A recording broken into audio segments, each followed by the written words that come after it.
প্রখর রোদের উত্তাপে পুড়ছে যুক্তরাষ্ট্র। গ্রীষ্মের তাপপ্রবাহে জনজীবন বিপর্যস্ত।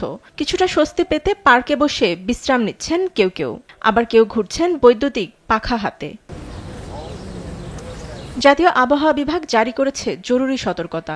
এ সপ্তাহে মধ্য ও পূর্ব অঞ্চলে পরিস্থিতি হতে পারে আরও শোচনীয়। 40 ডিগ্রি সেলসিয়াস তাপমাত্রা রেকর্ড হয়েছে সল্টলেক, উটা ও সাউথ ডেকোটায়। এছাড়াও হিট অ্যালার্ট জারি করা হয়েছে শিকাগো, কানসাস, ওয়াশিংটন ও নিউ ইয়র্ক সহ আরও বেশ কিছু স্থানে। বোস্টন, নিউ ইয়র্ক ও ফিলাডেলফিয়ায় 37 ডিগ্রি সেলসিয়াস তাপমাত্রা রেকর্ড হয়েছে। এটা খুবই অদ্ভুত বিষয়। আগামীকাল থেকে গরম আরো বাড়বে। বিগত বছরের তুলনায় এবার গরমের মাত্রা বেড়েছে দ্বিগুণ। পার্কে প্রশান্তি খোঁজে আসা অনেকে ঘুরছেন নিজস্ব পাখা নিয়ে, কেউ আবার পানির বোতল হাতে। শীতল পরিবেশে কেউ বসেছেন ধ্যানে, অনেকের সময় কাটছে দাবা খেলে। পোষা প্রাণীকে ঠান্ডা পানিতে ভিজিয়ে শান্ত করছেন কেউ। অনেকেই আবার মিউজিক বাজিয়ে দিচ্ছেন বিনোদন।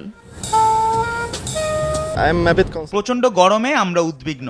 প্রচুর পানি পান করার পরও গরমে অস্বস্তি বোধ করছি, তবুও বিনোদন বজায় রেখেছি। গরমের প্রকোপ থেকে বাঁচতে অনেকে সমুদ্রের পাশে অবসর সময় কাটাচ্ছেন। সমুদ্রের পানিতে ভিজে ও স্পিডবোটে ঘুরে অনেকের কাটছে গ্রীষ্মের দিন। কৃত্রিম ঝর্ণার পানিতে ভিজে ঠান্ডার অনুভূতি নিচ্ছেন অনেকে।